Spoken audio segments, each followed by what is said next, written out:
ဒီချင်းပြုတ်ရဟန်းခံတဲ့ပတ်သက်ပြီးတော့တဲ့နော်ဒီသာသနာရေးဌာနကညွှန်ကြားလာများရှိရင်ပြောပါဆိုတာနော်ဒီမဟာနာတန်ခါမဟာနာကအဖွဲ့အစည်းရများဘာပြောထားတယ်လဲဒီကိစ္စနဲ့ပတ်သက်ပြီးတော့ဆိုတော့ဒါအရေးကြီးတယ်လူတွေမသိဘူးဘုန်းကြီးတွေလည်းမသိဘူးညွှန်ကြားလာတွေကစာအုပ်ထဲမှာပဲရှိတယ်ဆိုတာဘယ်သူမှမသိဘူ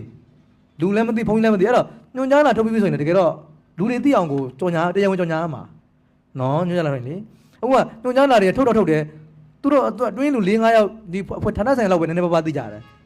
နော်အဲ့တော့တန်ခါတွေလည်းမသိဘူးလူတွေလည်းမသိဘူးဆိုတာအခုဦးစင်းဖတ်ပြမယ်နော်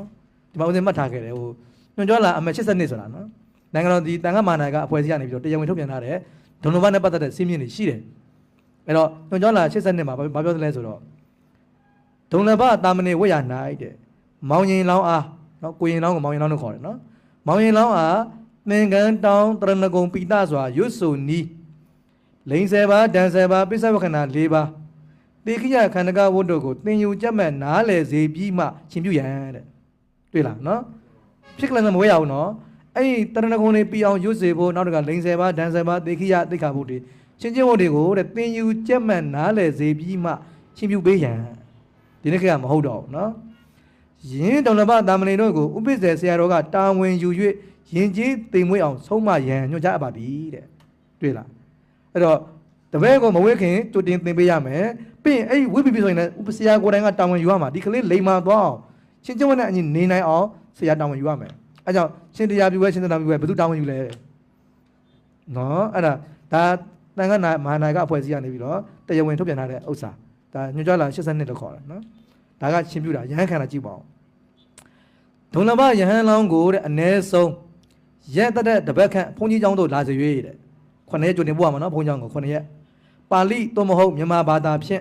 ်ပါရာဇိက4ပါးတန်ခါတက်တဲ့73ပါးအဘက်9ပုံပိဿဝကနာဆင်ချင်းဤဒေသနာကြာနီစသည်ဖြင့်ဒေသနာကြာအဘက်ကူစားတာနော်အဘက်ကူစားတဲ့နီးတွေအခြေခံဘုဒ္ဓရာများကိုတင်ကြားစေပြီးမှရဟန်းပြုပေးရန်တဲ့အဲကြောင့်ရဟန်းခံမယ်ဆိုရင်ကျောင်းတိုက်ကိုတပတ်လောက်ကြိုတင်ရောက်နေရမယ်ပြီးတပတ်အလကားနေရာမှာအိဆာတော့မှာမဟုတ်ဘူးအဲ့တပတ်အတွင်းမှာရဟန်းကျင့်ဝတ်တွေကိုသင်နေရမှာနော်ရဟန်းပြုပြီးပါကဥပိ္ပဇေဆရာတော်သို့မဟုတ်နေတိဆရာတော်ကိုယ်တိုင်တာဝန်ယူစောင့်ရှောက်ဆုံးမရန်တာဝန်ယူရမှာနော်ကိုပြုပေးတဲ့တပတ်ကိုတာဝန်ယူရမှာတာဝန်ယူပေးရမယ်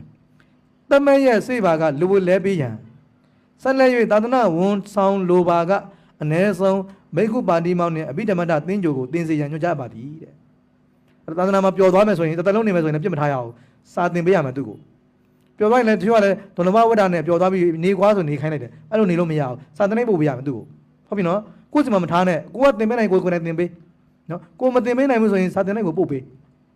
နော်ကိုယ်စီမအကြိုင်းမထားနဲ့နော်တသက်လည်းအကေသူဒီသာသနာမှာတစ်သက်လုံးနေဖို့ဆုံးဖြတ်ပြီးပြီဆိုရင်ကိုယ်စီမမထားနဲ့တော့လူထွက်သွားလိမ့်မယ်စာသင်နိုင်ကိုမြန်ဆုံးပို့ပေးလိုက်စာသင်နိုင်မှာသူကသူပျော်သွားလိမ့်မယ်နော်တန်ဃာတွေအများကြီးနဲ့စာသင်ရင်သူကပျော်သွားလိမ့်မယ်ဒါကြောင့်ဦးဇင်းတို့အမြဲတမ်းပုဂ္ဂိုလ်တွေကိုလွတ်မထားရအောင်နော်ပါတိမောက်တစ်စောင်းဆိုတော့ဝီနီးတစ်စောင်းရဟန်းကျင့်ဝတ်သင်ပေးရမယ်နောက်တစ်ခါအဘိဓမ္မာသင်္ကြို9ပိုင်းသင်ပေးရမယ်ဒါမှသူစိတ်နေစိတ်ထားတွေကိုပြုပြင်ဖို့တက်မယ်ဝီနီးတင်တယ်သူနားလည်သွားမယ်ဒါအသက်ကြီးလို့ဝင်လာတဲ့ခါမှာဆောင်းမွဲမဖြေနိုင်ဘူးဆိုရင်ပေါ့နော်ဆောင်းမွဲတွေဘာတွေမဖြေနိုင်ဘူးဆိုရင်လည်းဝီနီးတစ်ခုဝီနီးတစ်စောင်းနဲ့အဘိဓမ္မာသင်္ကြို9ပိုင်းကတော့သင်ကိုသင်ရမယ်ပါဠိတွေဘာတွေမကျက်နိုင်တဲ့ကိစ္စမရှိဘူးလေအခုလူတွေတောင်မှဒီနေ့ခေတ်သင်နေတာပဲလေလူတွေတောင်မှအဘိဓမ္မာတွေဝိသုဒ္ဓိမတွေသင်နေသေးတာပဲဘာဖြစ်လို့သင်လို့မရမှာလဲပေါ့နော်အဲ့တော့အာကုံအလွတ်မကျက်နိုင်ရင်တောင်မှမြန်မာပြန်သင်လို့ရပါတယ်ဒါကြောင့်ကျွန်တော်ဒါတန်ခါမာနာကနေပြီးတော့ညွှန်ကြားလာ82ပေါ့ဒါကြောင့်ဒီအတိုင်းဦးဇင်းတို့ယနေ့ခေတ်ကလောက်ရမှာလူလည်းဒီဟာတွေနားလည်ရမယ်ဘုန်းကြီးတွေလည်းနားလည်ရမယ်ဒါပေမဲ့ဒီဟာတွေကစာအုပ်ထဲမှာပဲရှိတော့တယ်မရှိတော့မသိတော့ဘူးဒီညွှန်ကြားလာတွေကသိကိုသိရမှာနော်ဒီဟာတွေမသိတော့လူတွေလည်းကြုံတလို့ဝတ်ပေးကြတယ်ဘုန်းကြီးလည်းကြုံတလို့ဝတ်ပေးနေကြတယ်သာသနာမှာကအဲ့တော့ဟိုတဲ့ရဲ့တန်ရှင်းတဲ့ရှင်သာမဏေတွေဖြစ်မလာဘူးတဲ့တန်ရှင်းတဲ့ယဟန်တွေဖြစ်မလာဘူးအဲ့တော့ဟိုတာတို့ဘာမဖြစ်တဲ့အသွင်ပြင်တွေကပျက်စီးနေတဲ့ပုံစံတွေပဲဖြစ်ပေါ်လာတာများတယ်နော်အကင်းသာဒီအတိုင်းနဲ့လိုက်နိုင်ကြမယ်ဆိုလို့ရှိရင်ဦးဇင်းတို့ဒုံလဘတွေဆိုရင်ဒုံလဘနဲ့တူမှာမဟုတ်ဘူးတကယ်ကိုငယ်ပြူယဟန်တွေလိုဖြစ်နေမှာပဲနော်ဘာလို့စနစ်တကျသင်ပေးခါမှာဝတ်ပေးတာဆိုတော့လေနော်ဒါဒီဟာဦးဇင်းတို့ဒီညွှန်ကြားလာကိုလိုက်နာသင်ပါတယ်နော်ဒါလိုက်နာသင်လို့လဲတန်ခါမာနာကဖွဲ့စည်းရနေပြီးတော့ထုတ်ပြန်ထားတာလေဒါပေမဲ့ဘယ်သူမှမသိဘူးဒီထဲမှာတော့သိတယ်တယောက်မှပါလာဘူးတင်တယ်မပါဘူးနော်တယောက်မှမသိဘူး